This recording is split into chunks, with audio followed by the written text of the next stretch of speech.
क्योंकि मियोसिस हुआ है, N हो जाएगा हैप्लॉइड। अब बताओ, स्पर्मेटोसाइट सेकेंडरी बन गया, अब क्या बनेगा? स्पर्मेटिड,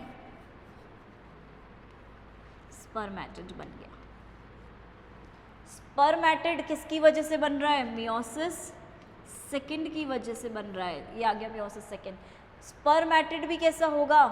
याद करो, इक्वेशनल डिवीजन, जैसा है वैसा का वैसा ही रहेगा। n है तो n, 2n है तो n, 2n। मियोसिस में रिड्यूस हो जाता है, जो है उसका आधा, हाफ। स्पर्मेटिड, स्पर्मेटिड के बाद लास्ट स्टेप आ जाएगा हमारा स्पर्म, या जिसे आप स्पर्मेटोजोआ भी बोलते हो। ये भी कैसा रहेगा? N। सो इस तरह से यहाँ पर प्रोसेस कंटिन्यू चलेगा। सेकेंड स्टेप, इसी प्रोसेस को हम डिफरेंट फेजेस में डिवाइड कर देते हैं। इफ माइटोसिस चल रहा है तो फर्स्ट फेज आ जाएगी हमारी मल्टीप्लिकेशन फेज।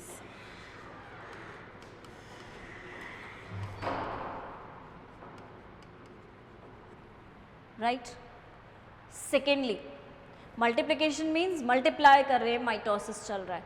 इफ़ मैं बोलूँ यहाँ पर कि क्या चल रहा है, ये जो है ये ग्रोथ फेज में जाता है, तो सेकेंड फेज मेरी आ जाएगी ग्रोथ। ग्रोथ में कुछ नहीं होता, प्राइमरी स्पर्मेटोसाइट ग्रोथ में एंटर करता है, साइज में इनलार्ज होकर आता है। ग्रोथ फेज से जब भी आता है साइज में इनलार्ज होकर आता है। तो फर्स्ट फेज मेरी ये हो गई, सेकेंड फेज मेरी हो गई ग्रोथ फेज। यानी कि मैंने क्या देखा कि ये गया ग्रोथ फेज में और ये इनलार्ज होकर आया। अब जो फेज आएगी यहाँ से यहाँ तक, मियोसिस सेकेंड तक, ये मेरी थर्ड फेज आ जाएगी। ये जो फेज आएगी मेरी, ये कौन सी फेज आ जाएगी? नाउ थर्ड फेज आ जाएगी। इस फेज को मैं क्या नाम दूंगी? Maturation phase. ठीक है, मैच्योरेशन हो रहा है धीरे धीरे। मैच्योरेशन फेज दो पार्ट्स में डिवाइडेड है, meiosis first and meiosis second. अब क्योंकि मैंने यहाँ तक तो बोल दिया कि ये फेज ऐसे होती है, अब क्या करूँ मैं?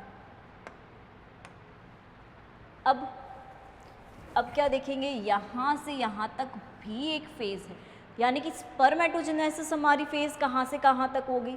स्पर्मेटोगोनिया से स्पर्मेटिड तक हमारी आती है स्पर्मेटोजेनेसिस, जहाँ पे स्पर्मेटिड जो है वो सर्कुलर स्ट्रक्चर होता है, एक बॉडी स्ट्रक्चर। और जब इसको डिफ्रेंसिएशन मिल जाता है, head, tail, middle piece region बन जाते हैं, तो डिफ्रेंशिएट हो रही है। तो यहाँ पर क्या हो रहा है? एक्चुअल में डिफ्रेंसिएशन हो रहा है। तो इस फेज को मैं क्या बोल दूँगी? Differentiation phase. लेकिन इस प्रोसेस को हम एक और नाम देते हैं, स्पर्मियोजेनेसिस।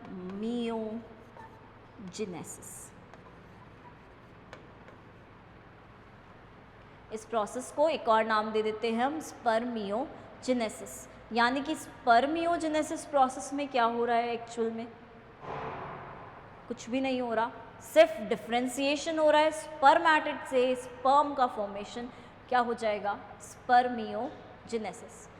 यहाँ मैं बात करूँ स्पर्मेटोगोनिया से स्पर्मेटिड तक पूरी कौन सी फेज चल रही है? स्पर्मेटोजेनेसिस। तीन पार्ट्स में डिवाइडेड है, मल्टीप्लिकेशन, ग्रोथ, मैच्योरेशन। मल्टीप्लिकेशन में मल्टीप्लाई हो रहा है, ग्रोथ में एंटर करेगा, साइज में लार्ज होकर आएगा। एंड मैच्योरेशन में क्या हो रहा है? मियोसिस हो रहा है, meiosis first and meiosis second. Meiosis first reduction phase, meiosis second equational phase. Last step is spermiogenesis, जहाँ पे डिफ्रेंसिएशन होगा। दैट मीन्स स्पर्मेटिड एक राउंड बॉडी है, और राउंड बॉडी किस में कन्वर्ट होने लग जाएगी धीरे धीरे?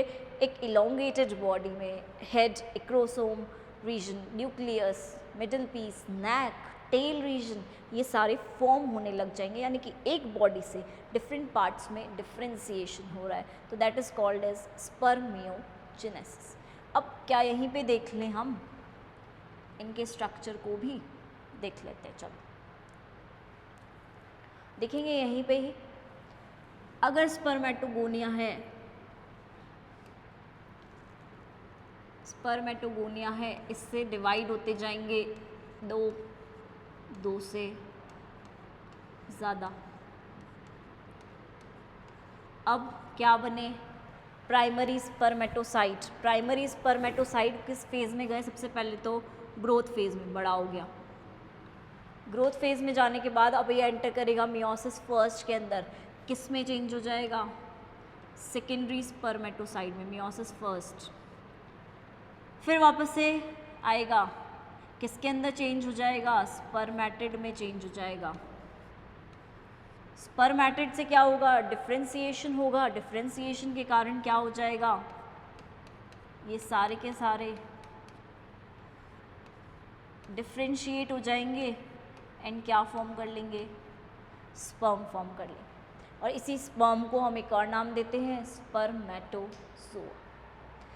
अब क्योंकि मैं बात कर रही हूँ डिफ्रेंसिएशन की, तो डिफ्रेंसिएशन में क्या क्या बन जाएगा? एक्रोसोम बन जाएगा, न्यूक्लियस बन जाएगा, मिडिल पीस पार्ट बन जाएगा, यानी कि अरेंजमेंट हो जाएगा किसका? माइटोकॉन्ड्रिया का। किसके आसपास होगा अरेंजमेंट माइटोकॉन्ड्रिया का? Axial filament. एक बीच में एक्सिस में एक फिलामेंट है, उस एक्सियल फिलामेंट के अराउंड स्पाइरली अरेंज्ड रहेंगे माइटोकॉन्ड्रिया। बाद में बात करती हूँ टेल रीजन की। अब जब हम एक्सियल फिलामेंट को ब्रेक करके क्रॉस सेक्शन देखते हैं तो इनका स्ट्रक्चर हमें फ्लैजिला सीलिया जैसा दिखता है। 9+2 अरेंजमेंट देखने को हमें मिलेगा। नाउ लास्ट अगर मैं बात करूं तो माइटोकॉन्ड्रिया के अरेंजमेंट को हम एक नाम देते हैं nebenkern. Nebenkern is the mitochondrial arrangement. Lobes में डिवाइड होके किस तरह से माइटोकॉन्ड्रिया अरेंज हो रहा है। दूसरी चीज़ मैनशेट। मैनशेट अरेंजमेंट किसका है? साइटोप्लाज्म का अरेंजमेंट मैनशेट कहलाएगा। साइटोप्लाज्म किस तरह से पेरीफेरी में आकर, चारों तरफ आकर, पेरीफेरी में आकर अरेंज होता है, उसी को हम बोलते हैं मैनशेट। तो साइटोप्लाज्म के अरेंजमेंट को मैनशेट, माइटोकॉन्ड्रिया के अरेंजमेंट को नेबेनकर्न। Thank you.